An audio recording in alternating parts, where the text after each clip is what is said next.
तो अभी हम पढ़ेंगे हार्ट साउंड, मतलब हार्ट के कैसे कैसे साउंड्स होते हैं और वो कैसे प्रोड्यूस होते हैं और उनको हम कैसे डिटेक्ट कर सकते हैं। सो हार्ट साउंड का सबसे पहले हम पढ़ेंगे इंट्रोडक्शन, कि हार्ट साउंड आते हैं heart sound. So due to flow of blood through cardiac chambers, contraction of cardiac muscle and closure of valves of heart. मतलब जो भी हार्ट साउंड हम सुनते हैं वो आते हैं एक तो flow of blood from atria to ventricles, या फिर जब वॉल्स क्लोज होते हैं उनके वजह से। सो हार्ट साउंड पढ़ेंगे हम अभी। तो डिफरेंट हार्ट साउंड। सो 4 हार्ट साउंड हम सुन सकते हैं ड्यूरिंग ईच कार्डियक साइकिल। एक कार्डियक साइकिल के अराउंड हमें 4 हार्ट साउंड डिटेक्ट हो सकते हैं। तो वो है first, second, third and fourth heart sound. So इनको हम कैसे सुन सकते हैं? सो जो first and second heart sound है वो है audible with stethoscope. First and second heart sound को हम स्टेथोस्कोप से सुन सकते हैं। थर्ड हार्ट साउंड को हम स्टेथोस्कोप से नहीं सुन सकते। थर्ड हार्ट साउंड को सुनने के लिए हमको माइक्रोफोन का यूज़ करना पड़ेगा। फोर्थ हार्ट साउंड जो है वो स्टेथोस्कोप से भी नहीं सुना जा सकता और माइक्रोफोन से भी नहीं। स्टेथोस्कोप और माइक्रोफोन से फोर्थ हार्ट साउंड सुनाई नहीं देता है। सो फोर्थ हार्ट साउंड सिर्फ हम ग्राफिकली सुन सकते हैं या ग्राफिकली ही रजिस्टर कर सकते हैं थ्रू फोनोकार्डियोग्राम। फोर्थ हार्ट साउंड को हम सुन ही नहीं सकते कोई भी इंस्ट्रूमेंट से। सो हम अभी देखेंगे कि ये हार्ट साउंड कैसे प्रोड्यूस होते हैं। तो फर्स्ट हार्ट साउंड जो कि ऑडिबल विद स्टेथोस्कोप है, ये एवी वर्ल्स के क्लोजर की वजह से प्रोड्यूस होता है और फर्स्ट हार्ट साउंड को हम लब बोलते हैं। सेकेंड हार्ट साउंड भी जो स्टेथोस्कोप के साथ ऑडिबल होता है, ये सुनाई देता है due to closure of semilunar valves, जिसको हम डब बोलते हैं। फर्स्ट हार्ट साउंड को हम लब बोलते हैं, सेकेंड हार्ट साउंड को हम डब बोलते हैं। थर्ड हार्ट साउंड जो है वो जिसको हम माइक्रोफोन से सुनते हैं, ये आवाज़ आता है क्योंकि जब ब्लड फ्लो होता है एट्रिया से वेंट्रिकल्स में। और फोर्थ हार्ट साउंड हमको फोनोकार्डियोग्राम से ही डिटेक्ट करने को मिल सकता है थ्रू ग्राफिकल रजिस्ट्रेशन, जो एट्रियल कॉन्ट्रैक्शन की वजह से सुनाई देता है। तो ये थे हार्ट के fourth sound. First and second heart sound को क्लासिकल हार्ट साउंड बोलते हैं क्योंकि इन्हीं को हम स्टेथोस्कोप से सुन सकते हैं। सो इतना हमको क्लियर हो गया है। First and second heart sound को हम स्टेथोस्कोप से सुन सकते हैं। फर्स्ट हार्ट साउंड को लब बोलते हैं, सेकंड हार्ट साउंड को हम डब बोलते हैं।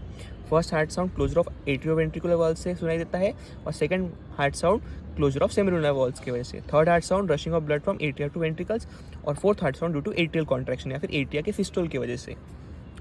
सो हम देखेंगे ये साउंड हमें वेंट्रिकुलर सिस्टोल के कौन से स्टेज में सुनाई देते हैं। सो कार्डियक साइकिल में 2 इंपॉर्टेंट स्टेज होते हैं, वेंट्रिकुलर सिस्टोल और वेंट्रिकुलर डायस्टोल। वेंट्रिकुलर सिस्टोल में 2 फेज होते हैं, आइसोमेट्रिक कॉन्ट्रैक्शन और इजेक्शन पीरियड। सो आइसोमेट्रिक कॉन्ट्रैक्शन और इजेक्शन पीरियड के बीच में हमको फर्स्ट हार्ट साउंड सुनाई देता है।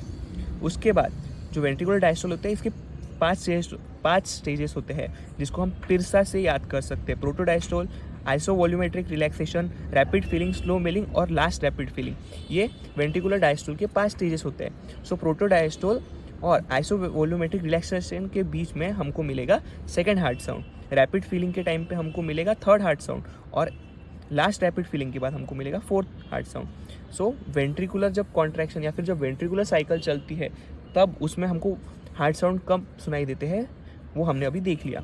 First heart sound, second heart sound, third heart sound और फोर्थ हार्ट साउंड, ये सारे थे फोर्थ हार्ट साउंड। इसका हम थोड़ा और डिटेल में एक्सप्लेनेशन देखते हैं। सो अभी हमने देखा कि फर्स्ट हार्ट साउंड ये कैसे प्रोड्यूस होता है due to closure of atrioventricular valve. First heart sound को हम लब भी बोलते हैं। सो एल से लब, लब एल एल एल, ये इसको याद करने का ट्रिक है। मतलब लब जो होगा वो लो पिच होगा और लॉन्ग ड्यूरेशन के लिए होगा। तो फर्स्ट हार्ट साउंड को लब बोलते हैं, ये लॉन्ग टाइम के लिए होगा और ये लो पिच्ड होगा। इसको हम ईसीजी के आर वेव से भी डिनोट कर सकते हैं और ये ऑडिबल विद स्टेथोस्कोप है। तो ये था फर्स्ट हार्ट साउंड। सिमिलरली हम सेकेंड हार्ट साउंड को भी देख लेते हैं।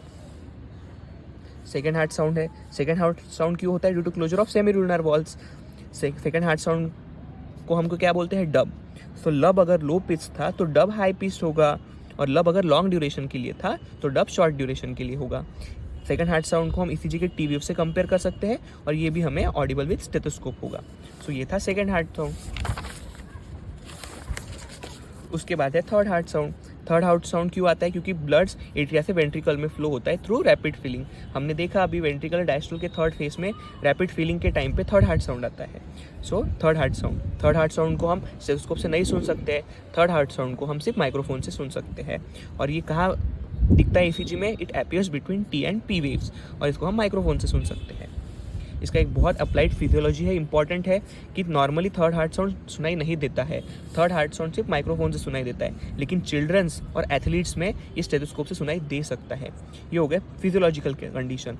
पैथोलॉजिकल कंडीशन में ये है कि थर्ड हार्ट साउंड अगर सुनाई दे रहा है और लाउड और ऑडिबल है, मतलब उसमें वो पेशेंट में एओर्टिक रिगर्जिटेशन हो रहा होगा या फिर कार्डियक फेल्यूर या फिर कार्डियोमायोपैथी के भी सिम्टम्स दिख सकते हैं। सो अगर कोई पेशेंट में आपको थर्ड हार्ट साउंड अगर ऑडिबल दिख रहा है, मतलब वो पेशेंट कार्डियक फेल्यूर या फिर कार्डियक मायोपैथी में जा सकता है। ये हो गया थर्ड हार्ट साउंड। उसके बाद है fourth heart sound. Fourth heart sound जो है वो इनऑडिबल है। इसको हम सिर्फ ग्राफिकली स्टडी कर सकते हैं थ्रू फोनोकार्डियोग्राफी। और फोर्थ हार्ट साउंड हमको एट्रियल सिस्टोल या एट्रियल कॉन्ट्रैक्शन के टाइम पे दिख सकता है। सो ये थे हार्ट साउंड जिनको हमने ये वीडियो में कवर किया। ये सारे स्कैन नोट्स आपको हमारे टेलीग्राम चैनल पे मिल जाएंगे, जिसका लिंक मैंने डिस्क्रिप्शन बॉक्स में दे दिया है।